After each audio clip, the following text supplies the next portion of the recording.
আমাদের এই সমাজে সবচেয়ে বড় অভাব, সবচেয়ে বড় খরা, সবচেয়ে বড় দুর্ভিক্ষ হলো সৎ এবং সৎ মানুষের।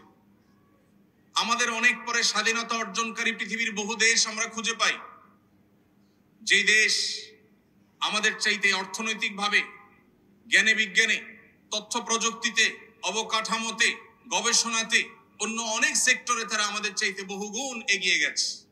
যারা পৃথিবীর বিভিন্ন দেশ সফর করেন, ভ্রমণ করেন, তারা ভালো বলতে পারবেন যে আমাদের প্রিয় স্বদেশ, এদেশের মানুষের মধ্যে যে পরিমাণ পরিশ্রম করবার মানসিকতা আছে, আমাদের মিডল ইস্টে বা বিভিন্ন দেশে থাকা প্রবাসী ভাইদের যে অক্লান্ত পরিশ্রম, তাদের যে ঐকান্তিক প্রচেষ্টা, সেগুলো দেখলে দিনের আলো মতো পরিষ্কার হয় যে এদেশের মানুষ পরিশ্রম করে সচ্ছলতা এবং সমৃদ্ধি আনার জন্য চেষ্টা করতে চায়।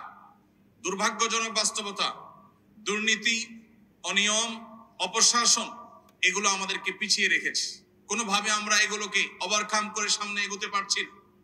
যার যেখানে যতটুকু ক্ষমতা আছে সে সেখানে ততটুকু অন্যায়, সে ততটুকু দুর্নীতি, সে ততটুকু তার অন্যায় শক্তির ব্যবহার সে করে।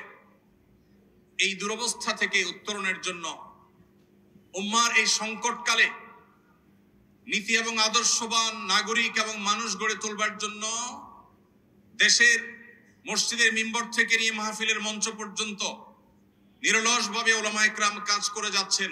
আজ বহু বছর, বহু যুগ ধরে প্রতিটা মাহফিলে, জুমার প্রতিটি মিম্বরে, মিডিয়ায় উলামায়ে কেরামের প্রতিটি কথায়, বক্তব্যে, প্রতিটি লেখনীতে, প্রতিটি প্রচেষ্টায় তারা সব সময় চেষ্টা করেন কিভাবে এদেশের মানুষকে আল্লাহ ভীরু করা যায়, মুত্তাকি করা যায়, পরহেজগার করা যায়, তাদের আকীদাকে বিশুদ্ধ করা যায়, তারা আম্বিয়া আলাইহিস সালামের আদর্শের অনুসারী হতে পারে, তারা কিভাবে সাহাবায়ে কেরামের আদর্শের অনুসারী হতে পারে, যেই সাহাবায়ে কেরাম আহলুস সুন্নাহ ওয়াল জামাআতের কাছে সৎ সঠিকতার সবচেয়ে বড় মাপকাঠি।